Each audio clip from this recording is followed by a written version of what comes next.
తిరిగి BCN news కి స్వాగతం. రాష్ట్రంలో కూటమి ప్రభుత్వం అమలు చేస్తున్న లిక్కర్ పాలసీ ద్వారా కోట్లాది రూపాయలు అక్రమంగా అమరావతిలోని చంద్రబాబు కరకట్ట ప్యాలెస్ కు చేరుతున్నాయని వైఎస్ఆర్సీపీ అధికార ప్రతినిధి మాజీ ఎమ్మెల్యే రాచమల్లు శివప్రసాద్ రెడ్డి అన్నారు. ప్రొద్దుటూరులో మీడియాతో మాట్లాడుతూ ప్రతి ఏటా నారవారి లిక్కర్ కమిషన్లో అక్షరాల 2200 కోట్లు అని అన్నారు. డిస్టిలరీల నుంచి ఏడాదికి 1000 కోట్లు సీఎం చంద్రబాబుకు, లిక్కర్ షాపుల నుంచి ఆయన కుమారుడు నారా లోకేష్ కు 1200 కోట్లు ముడుపులు అందుతున్నాయని వెల్లడించారు. 5 ఏళ్లలో ఏకంగా 10,000 కోట్లకు పైగా లిక్కర్ ద్వారా దండుకుంటూ అతిపెద్ద స్కామ్ ను నడిపిస్తున్న ఘనులు తండ్రి కొడుకులని రాచమల్లు శివప్రసాద్ రెడ్డి విమర్శించారు. ఈ రాష్ట్ర ప్రభుత్వాన్ని అడిగే క్రమంలో ఈ రాష్ట్ర ప్రజలకు సవినయంగా విజ్ఞప్తి చేస్తా ఉన్నా.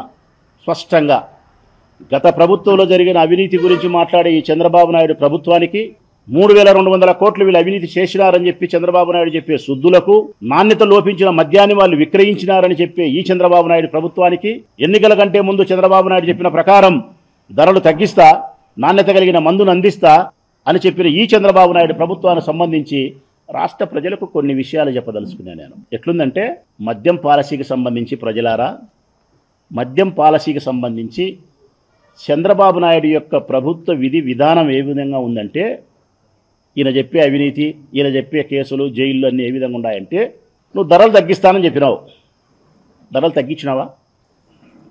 ధరలు తగ్గిస్తానని చెప్పినావు నువ్వు.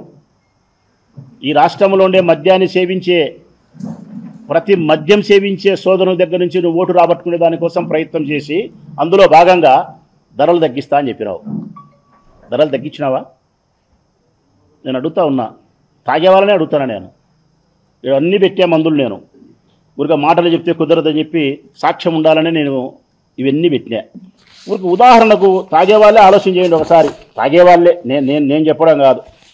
ఎంత ధరలు అమ్ముతున్నారు, ఏం ధరలు అమ్ముతున్నారు అనే దానికి తాగేవాళ్ళే ఆలోచన చేయండి. ఈ రాష్ట్రంలో విపరీతంగా మద్యాన్ని సేవించే బ్రాండ్ ఏది అంటే గన ఇది ప్రజలారా, ఓఏబి అడ్మిరల్ బ్రాంది. ఇది తాగుతున్నారు. దాదాపుగా ఈ బ్రాండు చీప్ లిక్కర్ కలిపి 60-70% తాగుతున్నారు ప్రజలందరినీ అడిగినా చెప్తారు. Old admiral brandy. ఇది జగన్మోహన్ రెడ్డి ప్రభుత్వంలో కూడా ఉంది ప్రజలారా, జగన్మోహన్ రెడ్డి ప్రభుత్వంలో కూడా ఉంది బ్రాండు.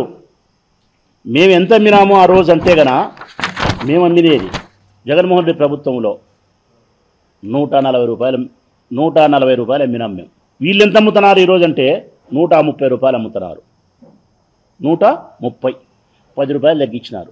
వైట్ హాల్ అని ఒకటి ఉంది. ఇది వైట్ హాల్, ఇది కూడా బ్రాందీనే. జగన్మోహన్ రెడ్డి ప్రభుత్వంలో ఈ బ్రాందీ దొరికింది, అమ్మినారు, ఇప్పుడు అమ్ముతున్నారు.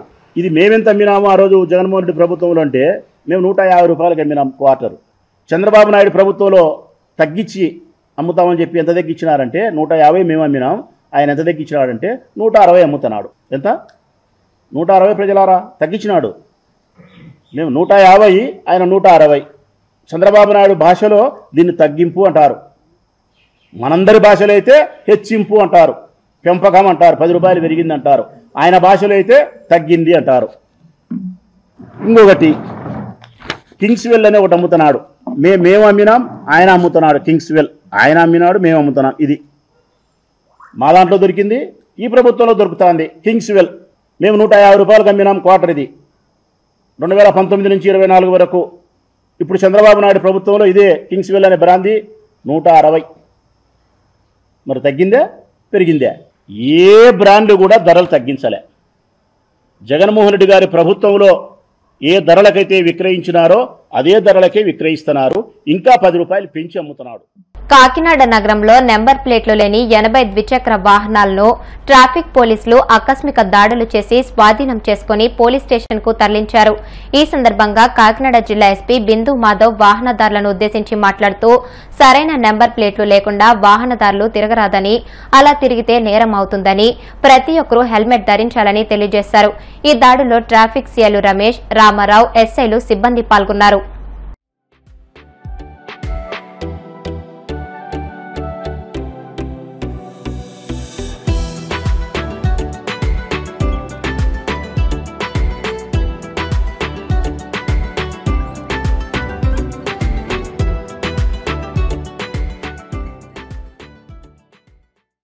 వాళ్ళ కాకినాడ టౌన్లో 2 వీలర్స్ హెల్మెట్ అలానే ఎవరైతే నంబర్ ప్లేట్ వైలేషన్ ఉందో వీళ్ళందరి మీద ఎన్ఫోర్స్మెంట్ డ్రైవ్ కండక్ట్ చేయడం జరిగింది ఆఫ్టర్నూన్ నుంచి.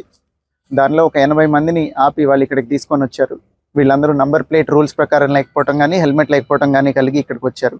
నంబర్ ప్లేట్ పర్పస్ ఏంటి, ఆ ఫార్మాట్లో ఎందుకు పెట్టారు అనేది అందరికీ ఎక్స్ప్లెయిన్ చేసి మళ్ళీ ఈ వైలేషన్ రిపీట్ కాకూడదని చెప్పి అందరూ ఇక్కడే నంబర్ ప్లేట్ కరెక్ట్ చేసుకొని అట్లనే హెల్మెట్ కూడా తీసుకొని వచ్చి చూపించి ఆ తర్వాత వెహికల్ రిలీజ్ చేయడం జరుగుతుంది. వీళ్ళందరి మీద చలాన్ ఇంపోజ్ చేశాము. కాకినాడ టౌన్ అండ్ కాకినాడ డిస్ట్రిక్ట్లో ఉన్న అందరికీ 2 వీలర్ ఆర్ 4 వీలర్ డ్రైవ్ చేసే వాళ్ళకి కాకినాడ పోలీస్ నుంచి మెసేజ్ ఏంటంటే number plate as per government rules and regulations ప్రాపర్గా మెయింటైన్ చేయాలి.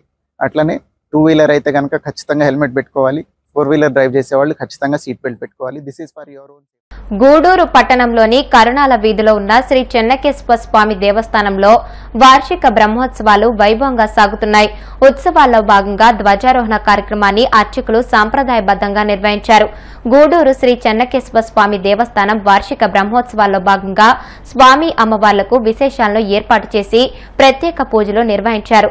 ధ్వజస్తంభంపై ఉన్న గరుడ చిత్రపటాన్ని దించి ధ్వజారోహణ కార్యక్రమాన్ని అర్చకులు సాంప్రదాయబద్దంగా నిర్వహించారు.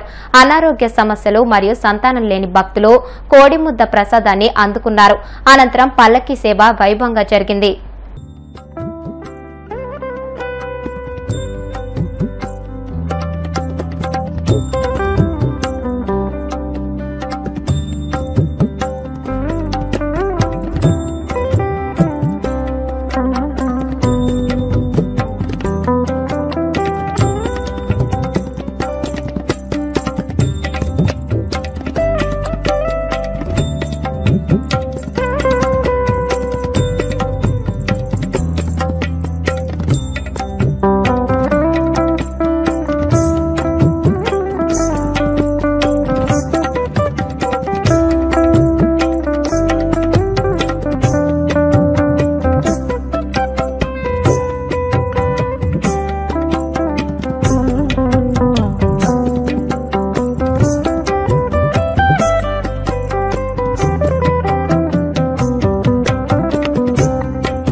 వార్తలు ముగించే ముందు ముఖ్యాంశాలు మరొకసారి.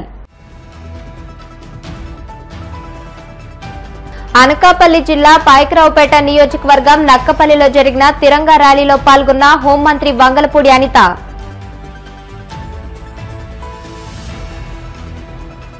ఐదేళ్ల వైసీపీ పాలనలో సాగునీటి ప్రాజెక్టుల నిర్మాణంలో భారీగా అవినీతి జరిగిందని పెద్దిరెడ్డి రామచంద్రరెడ్డిపై మండిపడ్డ మంత్రి నిమ్మల రామానాయుడు.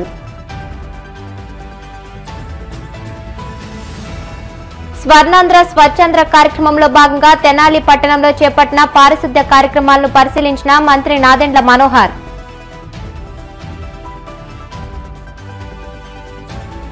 పర్యావరణ పరిరక్షణకు కట్టుదిట్టమైన చర్యలు చేపడుతూనే పారిశ్రామిక అభివృద్ధికి తోడ్పాటు అందిస్తున్నామని తెలిపిన మంత్రి కొండపల్లి శ్రీనివాసరావు. ఈ వార్తలు ఇంతటితో సమాప్తం. మరిన్ని వార్తల కోసం BCN digital YouTube channel, Facebook page ని ఫాలో అవ్వండి. అప్డేటెడ్ వార్తల కోసం ప్లీజ్ సబ్స్క్రైబ్.